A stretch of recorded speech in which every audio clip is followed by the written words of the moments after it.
예, 오늘은 추석인 송편 영생엔 생명의 떡이라는 제목으로 하나님 말씀 전할 때에 크신 은혜가 있기를 주의 이름으로 축원합니다.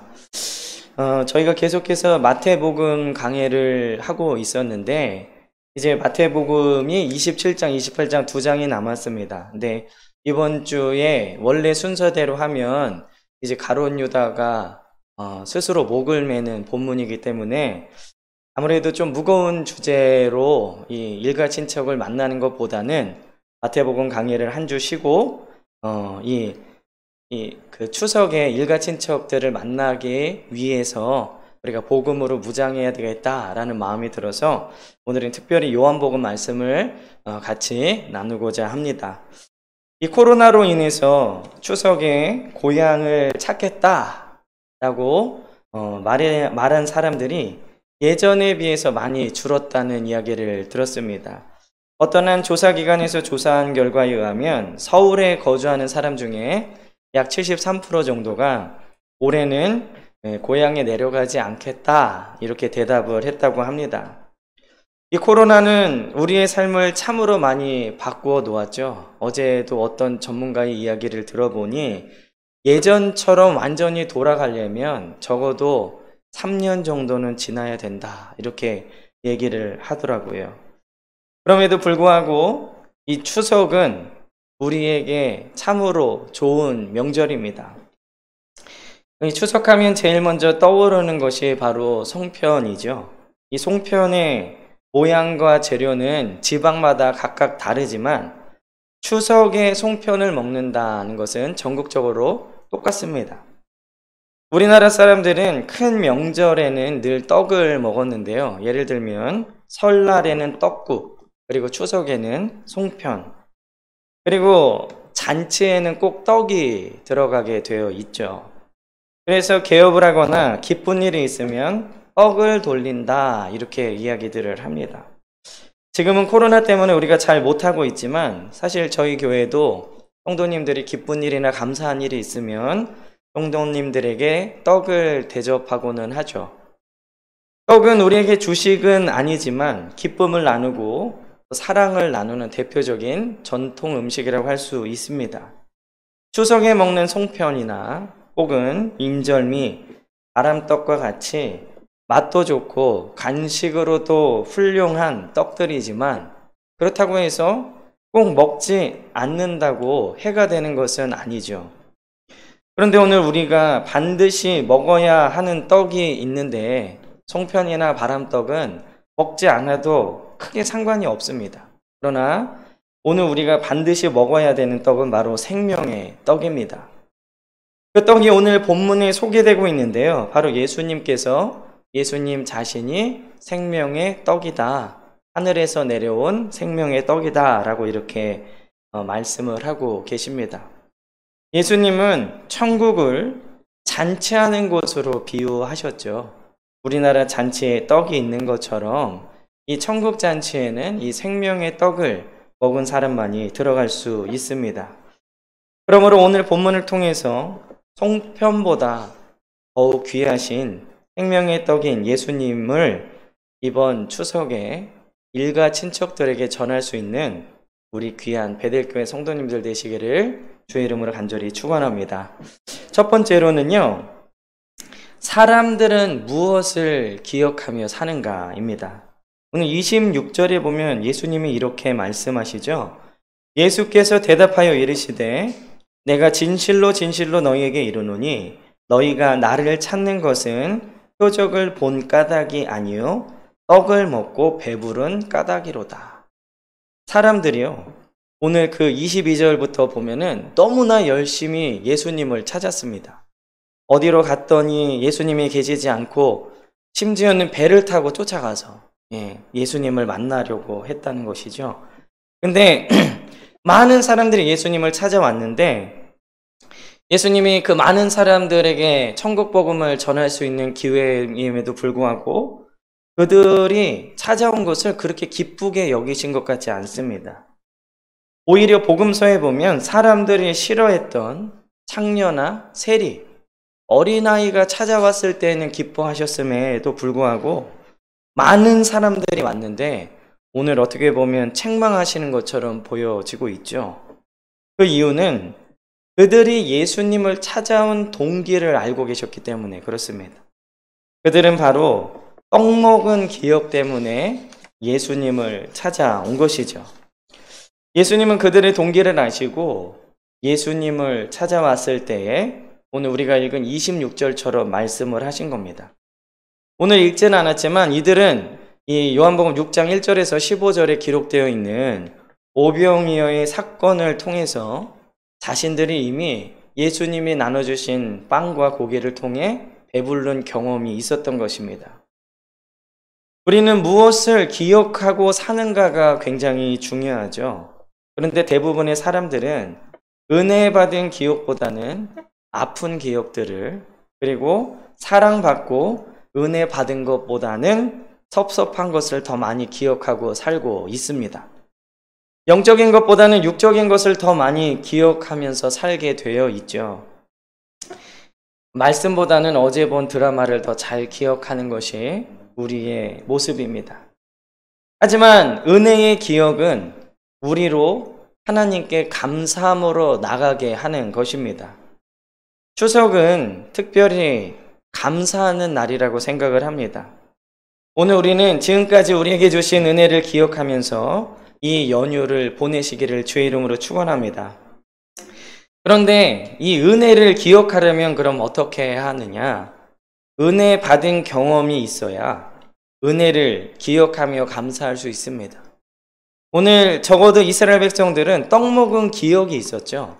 예수님이 나눠주신 떡을 먹은 경험이 있기 때문에 그것을 기억하는 겁니다. 은혜 받은 경험이 없으면 그 은혜를 기억할 수 없겠죠. 그리고 감사할 수도 없는 것입니다. 그렇기 때문에 우리는 은혜의 경험이 있어야 될 줄 믿습니다. 그러기 위해서는요, 은혜 받는 곳으로 나와야 합니다.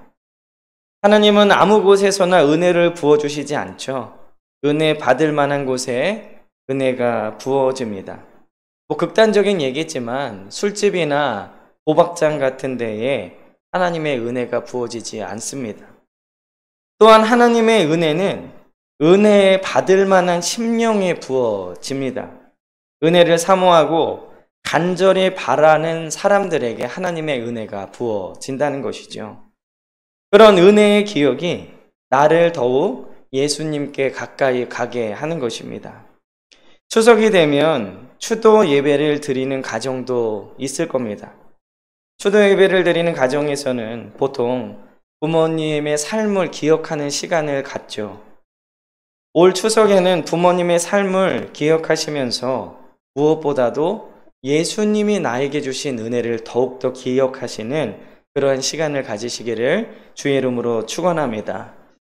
일가 친척들이 모여서 코로나로 인해 어렵고 힘들다 이런 이야기들을 많이 말을 할 텐데, 또 모여서 그동안 살았던 얘기, 또 정치 얘기, 또 지금 나라와 민족에 대한 이야기들을 말하면서 힘들고 어렵고 불평의 말을 할 때 우리 사랑하는 베델교회 성도님들은 감사하고 은혜 받은 이야기들을 나누셔서 믿는 자들이 다른 모습을 보여주시기를 주의 이름으로 축원합니다. 특별히 지금은 세상이 교회를 욕하고 비방하고 있는 때죠. 그럴 때 우리 믿는 자들이 일가 친척들에게 다른 모습을 보여준다면 주님이 영광을 받으실 것입니다. 그러기 위해서는 우리가 은혜를 받아야 하고 은혜를 경험해야 되겠죠. 경험이 있어야 기억이 있는 것이기 때문에 그렇습니다. 은혜의 경험과 기억을 통해서 이번 추석에는 여러분들이 사랑하시는 일가 친척들에게 예수님을 보여줄 수 있는 귀한 우리 베델교회 성도님들 되시기를 주의 이름으로 간절히 축원합니다. 두 번째로는 이 사람들은 무엇을 위해 사는가입니다. 첫 번째는 사람들은 무엇을 기억하면서 사는가라면, 두 번째는 그렇다면 그 기억을 갖고 있는 사람들이 무엇을 위해 살고 있는가죠. 우리는 죄인이기 때문에 본성적으로 썩을 양식을 위해 살기가 쉽습니다.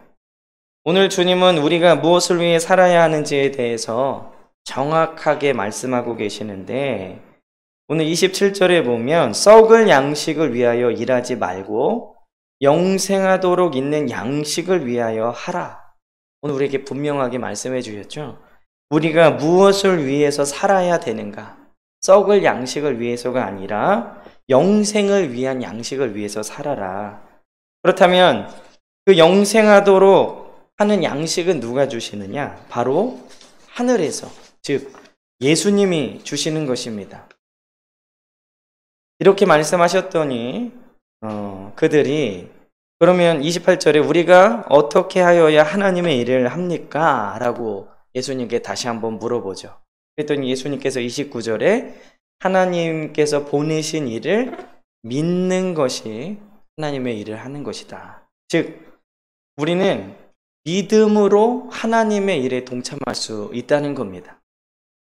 이 러시아의 문호 톨스토이가 쓴 단편 사람은 무엇으로 사는가라는 책을 보면 사람은 사랑으로 살아간다 라고 말하고 있습니다. 우리는 우리 자신만을 위해서 사는 존재가 아니라 하나님을 믿으면서 하나님과 사람들을 사랑하면서 살아야 되는 존재라는 것이죠. 그런데 오늘 예수님의 말씀과 같이 우리가 예수님을 믿으면 사랑하게 되어 있습니다. 여러분들이 부흥회나 수련회를 통해서 은혜를 받았을 때의 그 감정들을 한번 생각해 보십시오. 모두가 사랑스럽고 마음속에 기쁨이 넘치고 이 우울함이나 혹은 절망이나 이런 감정들이 없어지게 되죠. 그러한 상태, 완벽한 상태가 바로 천국입니다. 우리는 이 땅에 있으면서 그 천국을 약간씩 맛볼 수 있는 것이죠. 이 예수님을 진정으로 믿으면 하나님을 사랑하고 이웃을 사랑하게 되어 있습니다. 또 예수님께서 우리에게 가르쳐 주신 것도 사랑이죠. 사랑. 우리는 썩을 양식을 위해서 살지 말고 하나님을 사랑하고 이웃을 사랑하며 살아야 됩니다. 이것이 제일 큰 계명이죠. 어떤 사람들은 꿈을 위해 살고요. 어떤 사람은 가족을 위해서 살고 어떤 사람은 사업을 성공을 위해서 사는 사람들이 있는데 물론 이런 것들이 필요 없다는 얘기가 아닙니다. 우리에게 굉장히 중요한 것들이고 그것을 위해 힘써야 되지만 무엇보다도 우리는 주님을 위해 사는 사람들이 되어야 될 줄 믿습니다. 무엇을 위해 사는가가 나의 삶과 행동을 결정하게 되는 것이죠. 그래서 먹기 위해 사는 사람은요, 맛있는 것을 찾아다닙니다. 맛집 탐방이라고도 하고, 요즘에 먹방이라는 얘기들도 많이 있는데, 먹기 위해 사는 사람은 어디에 뭐가 맛있는지 잘 알고 있어요. 또, 이 지식을 위해 사는 사람은 학업이나 공부나 연구에 열중하면서 살게 되죠. 마찬가지로 주를 위해 사는 사람은 주님이 원하시는 곳에서 주님이 원하시는 일을 한다는 것입니다. 무엇을 위해 사는가가 진정 나의 삶의 참 모습을 말하는 것입니다. 오늘 이스라엘은 그들이 무엇을 위해 살고 있는지 그들의 말을 통해서 잘 알 수 있는데요. 그들은 먹기 위해 사는 사람들처럼 예수님께 먹는 얘기만 하고 있습니다. 그들은 광야에서 하나님이 이스라엘에게 만나를 주셨는데 당신은 우리에게 어떤 먹을 것을 주시겠냐라고 물어보고 있는 것이죠. 그러나 이렇게 말하고 있는 그들도 광야의 이스라엘처럼 하나님이 주시는 빵과 물고기를 이미 먹어봤습니다. 오늘 이 요한복음 6장 1절은 오병이어 사건을 기록하고 있는데 이들은 이미 하늘에서 주시는 물고기 2마리와 보리떡 5개로 5,000명이 먹는 만나와 같은 기적을 경험을 했습니다. 그들은 이렇게 주님이 주시는 무료로 공짜로 주시는 음식을 계속해서 먹고 싶었던 것입니다. 일하지 않아도 힘들게 땀 흘리지 않아도 되는 주님이 주시는 공짜 빵과 물고기를 계속해서 먹을 수 있다면 나의 삶이 편하겠다라고 생각을 한 것이죠. 이 광야에서 만나를 먹었던 이들의 조상들은 어떠했습니까? 매일매일 무료로 주시는 만나를 먹으며 그들은 원망과 불평을 했습니다. 그것도 40년 동안 매일같이 주셨는데 그들은 끝없이 원망과 불평을 했다는 것이죠. 그렇게 바라던 공짜 음식을 매일 주셨는데 그들은 원망과 불평으로 인해 광야에서 멸망을 당했습니다. 오늘 이스라엘 백성도요, 오병이어를 맛보고 왜 예수님께 이렇게 믿음이 없는 질문을 하는 것일까? 광야에서 40년 동안 만나를 먹고도 멸망당한 사람, 오병이어를 맛보고도 예수님께 믿음 없이 대하는 사람들, 그 이유는 바로 인간의 욕망은 끝이 없기 때문에 그렇습니다. 배고픔은 살아있는 동안은 계속됩니다. 여러분들이 어제 저녁을 거하게 드셨다고 해서 오늘 배고프지 않는 건 아니죠. 한 끼를 거하게 먹는다고 해도 우리에게 허기와 배고픔은 계속되는 것입니다. 그리고 그 배고픔이 해결돼도 나중에 또 배고파질 것을 염려하기 때문에 더 많은 것을 비축해 놓기를 원하는 게 사람의 심리죠. 즉, 먹기 위해 사는 사람은 그 요구와 욕망이 끝이 없습니다. 오늘 이들의 요구처럼 또 한 번 오병이어를 주신다고 하더라도 이들의 욕망은 계속해서 예수님을 향해 더 달라고 할 것입니다. 더 잘 먹고 잘 살기를 갈망하는 끝없는 욕구의 늪에 결국은 빠지게 되는 것이죠. 그러나 우리가 여기서 중요하게 알아야 될 것은 광야에서 만나를 먹은 그들의 조상들도 그리고 예수님이 주셨던 오병이어를 먹었던 이들도 모두 다 죽었다는 겁니다. 오늘날 우리가 한 끼에 1,000원짜리를 먹으나 혹은 한 끼에 몇만 원짜리 되는 고급 음식을 먹으나 하나님이 부르시면 우리는 모든 것을 남겨두고 떠나야 한다는 것이죠. 그리고 하나님 앞에 섰을 때 우리가 무엇을 위해 살아왔는지에 대해 하나님이 반드시 물으실 것입니다. 하나님은요, 광야에서 만나를 주시면서 이스라엘 백성에게 이렇게 말씀하셨죠.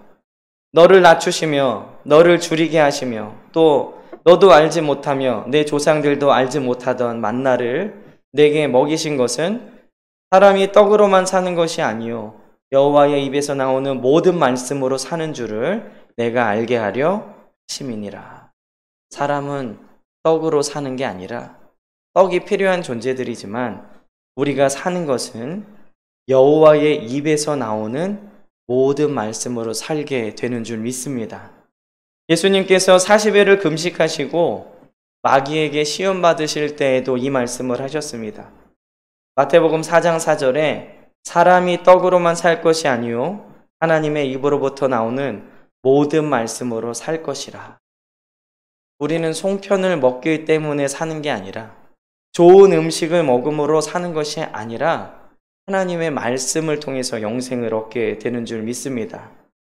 예수님은 오늘 예수님이 생명의 떡이라고 우리에게 분명히 가르쳐 주셨죠. 예수님은 요한복음 1장에 말씀이라고 우리에게 말씀해 주셨습니다. 즉 생명의 떡을 먹는 것은 말씀을 먹는 것이고 사람이 사는 것은 떡과 밥이 아니라 하나님의 말씀으로 산다는 것을 우리는 알 수 있습니다. 말씀 속에 진리가 있고 말씀 속에 영생이 있습니다. 우리는 물론 육체에 속해 있기 때문에 밥도 잘 먹어야 합니다. 하지만 그것만 위해서 산다면 우리는 제대로 된 인생을 사는 게 아니라는 것이죠. 우리는 영생을 주시는 주님의 떡, 생명의 떡을 먹어야 합니다. 오늘 말씀의 제목처럼 추석에는 송편을 드시고 여러분들의 영생과 영혼을 위해서는 말씀이신 생명의 떡을 먹어야 합니다. 이 생명의 떡은 바로 예수님이시고 예수님의 말씀이죠. 날마다 말씀으로 생명의 떡을 먹고 특별히 이번 추석에 일가 친척들에게 송편과 함께 생명의 떡을 나누시는 저와 여러분들 되시기를 주의 이름으로 간절히 축원합니다. 마지막으로 그렇다면 우리는 어떻게 살아야 하는가입니다. 오늘 36절 이후의 말씀을 보면 사람들은 전부 무엇을 믿으면서 살아가고 있죠. 자신의 건강을 믿는 사람이 있고요. 자신의 지식과 머리를 믿는 사람들이 있습니다. 그리고 자신의 부와 권력을 믿고 사는 사람들이 있죠. 하나님을 믿는 사람, 하나님이 없다고 믿는 사람, 조상을 믿는 사람, 그리고 사람을 의지하고 믿는 사람들이 있습니다. 그런 오늘 36절에 보면 영생과 거리가 먼 사람들은 예수님을 보고도 믿지 못합니다. 오늘 36절에 보니까 그러나 내가 너희에게 이르기를 너희는 나를 보고도 믿지 아니하는도다. 예수님이 그들 눈앞에 계심에도 믿지 못하는 사람들이 있죠. 믿지 못하는 사람은 어떤 걸 보여줘도 어떤 걸 먹여줘도 믿지 않는다는 겁니다. 그래서 사람들이 하나님을 믿기 싫어서 자기 조상을 원숭이라고 말하는 거예요. 원숭이의 후손들은 절대로 천국에 들어갈 수 없습니다. 천국은 오직 하나님의 자녀들만을 위해서 만들어진 곳입니다. 저와 여러분들이 하나님의 자녀가 아니라 원숭이의 후손이라면 우리는 절대로 천국에 들어갈 수 없어요. 하지만 아버지께서 예수님께 주신 자들은 다 주님께로 돌아온다는 것이죠. 그리고 이들은 오늘 40절에 있는 것처럼 아들을 보고 믿고 영생을 얻게 된다는 것입니다. 그러므로 우리는 내 자신의 자원이나 내 자신의 다른 것을 믿을 것이 아니라 오직 하나님의 아들 예수 그리스도를 믿어야 될 줄 믿습니다. 나는 주님을 구주로 고백하고 그 믿음을 지키기 위해서 교회를 다니지만 실제로 내가 결정하는 것은 믿음이 아닐 경우가 있는지 여러분들이 잘 판단하시기를 주의 이름으로 축원합니다. 주님을 믿으면서도 모든 삶의 방식은 세상 사람들과 구별되지 않는다면 나는 예수님을 머리로만 아는 것이지 믿는 게 아니라는 것이죠. 입으로는 예수님을 믿으면서 마음으로는 돈과 세상을 믿고 있지는 않는지, 그리고 예수님의 말씀을 진정으로 신뢰하고 있는지 돌아보는 성도들이 되어야 됩니다. 그렇기 때문에 우리의 삶의 방법은 믿음의 방법이 되어야 되는데 그 믿음은 나의 삶이 실제적으로 그 믿음에 의해서 움직여야 되는 것이죠. 그래서 사도 바울은 그의 믿음을 이렇게 고백했습니다. 갈라디아서 2장 20절에 보면 내가 그리스도와 함께 십자가에 못 박혔나니 그런즉 이제는 내가 사는 것이 아니요 오직 내 안에 그리스도께서 사시는 것이라. 이제 내가 육체 가운데 사는 것은 나를 사랑하사 나를 위하여 자기 자신을 버리신 하나님의 아들을 믿는 믿음 안에서 사는 것이라. 내가 그리스도와 함께 십자가에 못 박혔나니 이제는 내가 사는 것이 아니고 내 안에 그리스도께서 사시는 것이다. 여러분들이 믿음으로 사신다고 하면 내 안에 그리스도께서 얼마나 살고 계신가를 점검하셔야 돼요. 나의 생각과 말이 과연 그리스도의 말과 생각인가?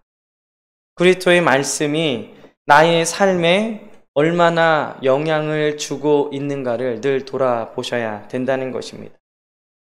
오늘 이스라엘 백성은요, 예수님을 찾아왔지만 자신들의 그 배고픔, 그리고 먹고 살기 위한 기본적인 욕구를 해결하기 위해 예수님께 나왔습니다. 그러나 예수님은 그들을 책망하셨죠. 너희가 나를 찾아온 것은 표적을 본 까닭이 아니요 떡을 먹고 배부른 까닭이도록. 이번 추석에 일가 친척들을 만나기 전에 내가 내 안에 예수 그리스도를 모시고 살고 있는지를 먼저 점검하시기를 주의 이름으로 축원합니다. 혹시 내 안에 그리스도가 느껴지시지 않는다면 우리는 친척들을 만나기 전에 먼저 철저하게 회개를 하고 예수 그리스도의 관계를 잘 회복하시고 일가 친척들을 만나시길 주의 이름으로 축원합니다. 여러분들이 그럴 때에 우리 믿지 않는 자들에게 예수 그리스도를 전할 수 있고 예수님의 향기를 나타낼 수 있는 것이죠. 오직 내 안에 그리스도께서 사시는 것이라, 오늘 바울의 고백을 잘 기억하면서 저와 여러분들 안에 예수 그리스도께서 살고 계시는 그러한 은혜가 있기를 주의 이름으로 축원합니다. 말씀을 맺겠습니다.